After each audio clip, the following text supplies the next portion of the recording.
Eh bien, bonjour à tous, bienvenue sur la chaîne Solaire Domotique. Aujourd'hui, on va faire un petit test, un petit retour d'une batterie que j'ai acquis il n'y a pas si longtemps.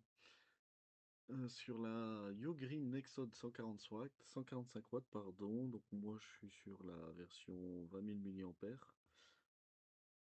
Il y avait beaucoup de questions sur cette batterie me concernant. C'était le temps de charge de la voiture. Si le chargeur 100 watts, ça valait le coup d'investir dedans ou pas.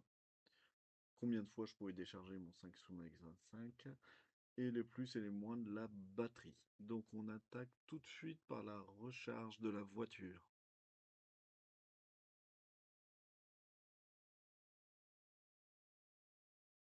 Bon, alors je vous présente le chargeur. Donc je vais charger sur les ports USB, c'est un C2. Donc là vous voyez les intensités qui sont capables de donner dans les deux cas. Donc considérez que c'est un chargeur 30 watts allume-cigare. Ouais, c'est 30 watts. Donc on va voir combien de temps je vais mettre pour recharger tout en roulant cette batterie.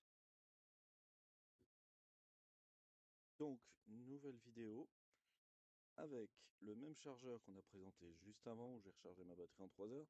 Sauf que la petite différence, je suis vraiment à zéro. Donc ça va nous permettre de savoir en combien de temps je la charge. Allez, on est parti et je vous tiens au courant sur le temps de charge. Bon, voilà, je me suis arrêté au bout de 3 heures de route, je la surveillais pas et à ma grande surprise, eh ben, elle est totalement chargée. Donc ça, pour ceux qui vont du van life ou autre, ça c'est vraiment top. Elle se recharge très très vite, contrairement à une autre batterie que j'avais et qui, comment dire, qui mettait des heures et des heures à se recharger. Et c'était vraiment un problème. Bon, deuxième étape, faut-il acheter un chargeur spécifique pour la batterie Ugreen que je vous présente actuellement? Donc, ils vendaient des chargeurs 100 watts parce qu'ils disaient bah, ça charge à 100 watts. Donc, USB 100 watts. Donc, avant d'acheter, je prends ma petite Blue Yeti qui est à 80%. J'ai enlevé le Power Stream pour être sûr qu'il n'y a plus rien qui vient fausser. Et elle est bien à 0%. Donc on va voir combien ça pompe, si ça tire tout le temps 100 watts ou pas. Donc je connecte, voilà, et là elle se met en charge. 2 watts, ça démarre gentiment.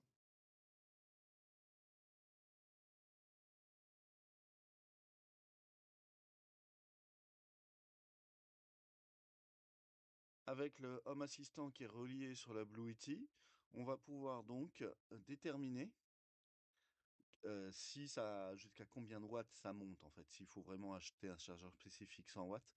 Parce que vous avez vu dans mon test de voiture, ça chargeait très très bien sur un chargeur standard USB. Donc c'est la question que je me pose, c'est quand elle a 100 watts de disponible, est-ce qu'elle prend 100% des 100 watts? Donc là je présume qu'elle décharge tout doux parce qu'elle est à zéro et clignote. Et de toute façon on aura le retour par Home Assistant de l'intensité prise. Donc on se retrouve après, on analyse le graphique Home Assistant. Donc là, par exemple, petite bémol, je suis à 63 watts. Elle est en train de charger à 163 watts, elle va pas chercher 100.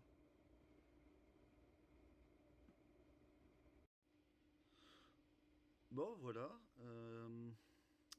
J'ai bien constaté qu'on montait à 60 et des poussières de watts, mais là je suis à 31% et je consomme 27 watts sur la batterie. Donc je ne charge pas à 100 watts ni à 65 watts. Affaire à suivre, de toute façon on va étudier les graphiques sur Home Assistant.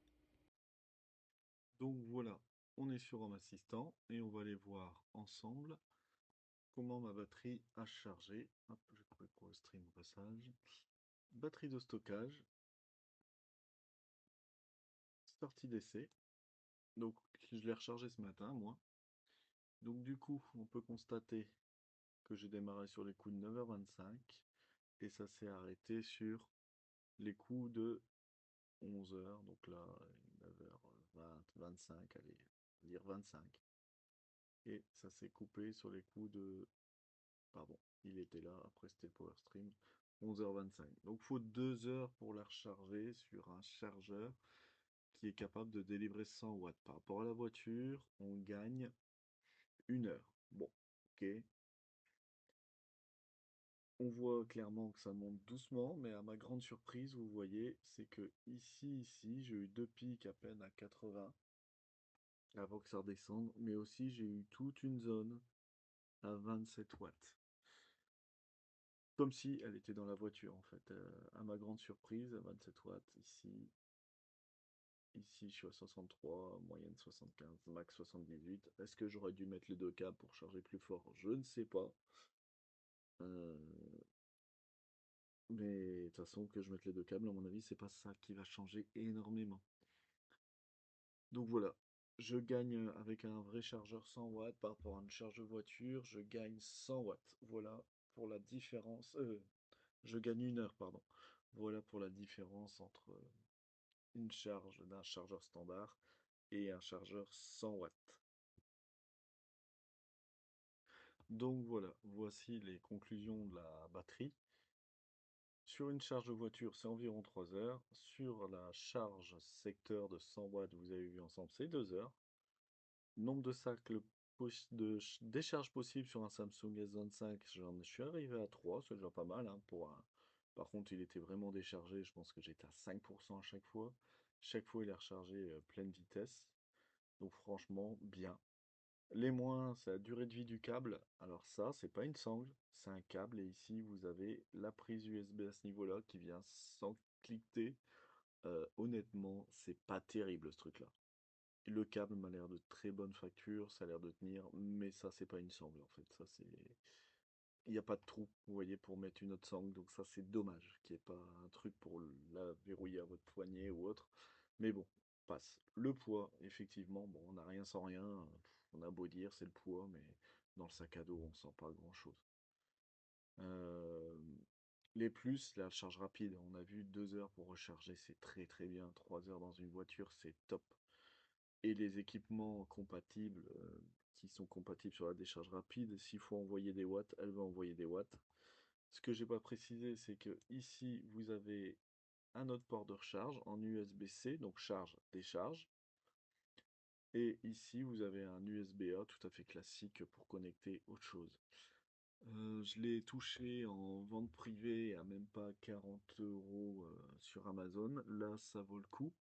Ça vaut vraiment le coup parce qu'elle était beaucoup plus chère cet été. Je suis content de mon achat, ça c'est sûr. Est-ce qu'il faut acheter un chargeur spécifique ou pas 100 watts?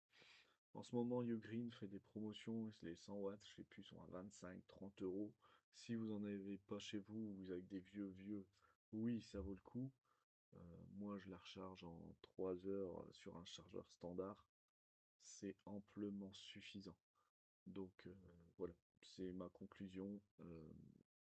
Inutile d'acheter un chargeur spécifique pour ça en vous disant que vous allez gagner énormément de temps à la recharger. Vous gagnez que 1 heure.